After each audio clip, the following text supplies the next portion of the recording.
Germany's interior minister has called for a new federal database of right-wing extremists.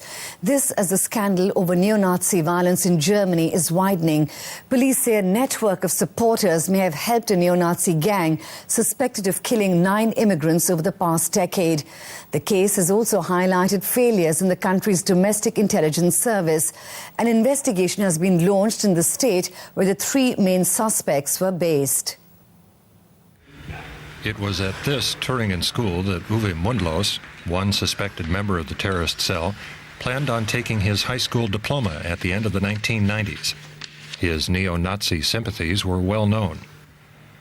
In 1997, he stopped coming to school. About the time he and 2 other suspects, Beate Zschäpe and Uwe Bernhardt, became heavily involved in Thüringen's far-right scene. State authorities have now established an investigative commission to determine how the terrorist cell was able to lie low for nearly a decade in the state without Thüringen's domestic intelligence service finding out. The service's former chief, Helmut Röver, admits that the agency's monitoring efforts failed. Monitoring means detection, the physical or geographical detection of these 3 suspects. This was attempted in a major way, and it failed. I bear responsibility for that. There have also been reports that a former domestic intelligence agent from Hessen was nearby when a number of the murders were committed. One report puts him in Kassel in April 2006, when the Turkish owner of an internet cafe was killed with shots to the head.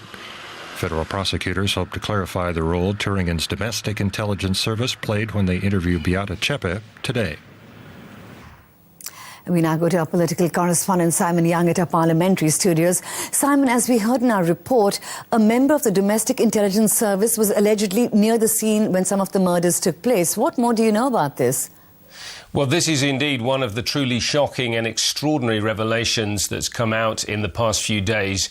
According to the stories in the press, this man was apparently employed by the intelligence service in the state of Hessen, even though he was known to have far-right sympathies. Indeed, according to a story in the Bild newspaper, he was known in his village locally as Little Adolf. And what is clear, as you said in the report, is that he was present at the scene of at least one of these killings, and some reports suggest that he may have been nearby in several others, and none of this has yet been explained. I think explanations are needed because the boundary between far-right sympathisers and intelligence agents has become strangely blurred in all this.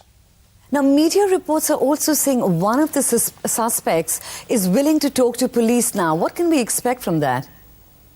Well, that's right. Beate Zschäpe is the key figure in the investigation of these crimes. She's the only surviving member of the group that carried out these killings. She said she's willing to make a full statement to authorities, presumably to reveal what she knows about the activities of the group. They'll also be hoping that she says what she knows about possible contacts with intelligence services, since that's one key area of this investigation.